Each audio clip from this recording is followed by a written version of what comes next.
ស្ដីចាសួស្ដីបាទ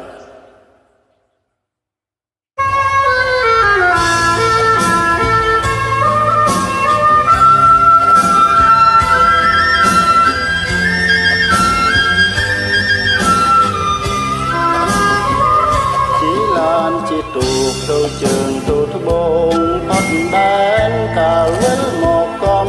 ហែងសែនបានឃើញមុខអូនជាប់ដួងใจ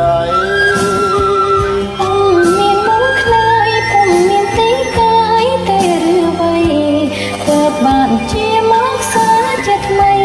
ឆ្ងាយអើយឆ្ងាយឆ្ងាយរួបព្រំដែនអូនណាចំប៉ាបងចង់ប្រាថ្នា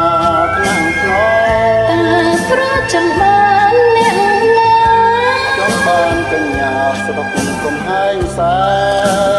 នស្រីនោះឈ្មោះអីទាំងនៅគុំអីប្រាប់មកភ្លាមគឺឈ្មោះកញ្ញាពលផ្អែមប្រោះកំហែងសែនគេចោមស្នេហ៍មកនៅក្នុងលោកនេះមានឈ្មោះកញ្ញាអូនផ្អែមដែរណា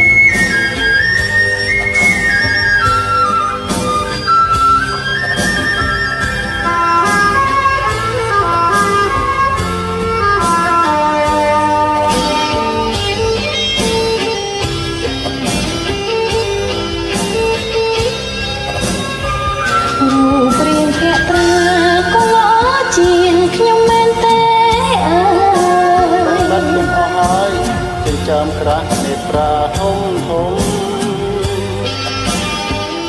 ចង់តែរៀបទាំងឲ្យបានស្គាល់ជាមិត្តនំបើចង់កែរៀវក្លំនេត្រាធំធំក៏គឺនួនល្អចិត្តសែនលំងសំដីមានកលនីយាស្រីតន់មិនចេះវាចាស្រកទាំងនេត្រាអរ៉ា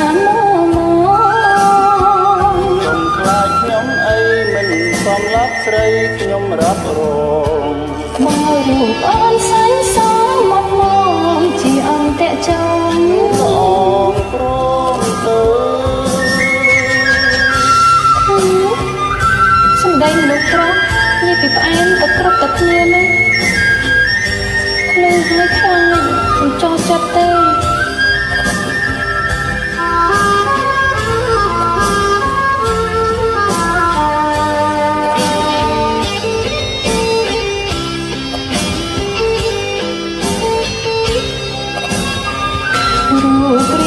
ត្រាកងជាងខ្ញុំមែនទេអើយបាត់ទាំងអស់ហើយចិញ្ចាំក្រាស់នេត្រាធំធំចង់ទៅរកទាំងឲ្យបានស្គាល់ជាមិត្តនំបើចង់កែរៀវក្លំនេត្រាធំធំក៏គឺនួនល្អចិត្តសែនលំងសំដីមានកលមិនចេះវាចាស្រកទាំងនេត្រាអរ៉ាមកកុំខ្លាចខ្ញុំអីមិនសំឡាប់ស្រីខ្ញុំរាប់រងបើរូបអូនសាញ់សមមកជាអន្តៈចំល្អងព្រមទៅចាំគិតមកសិនណាអរគុណច្រើន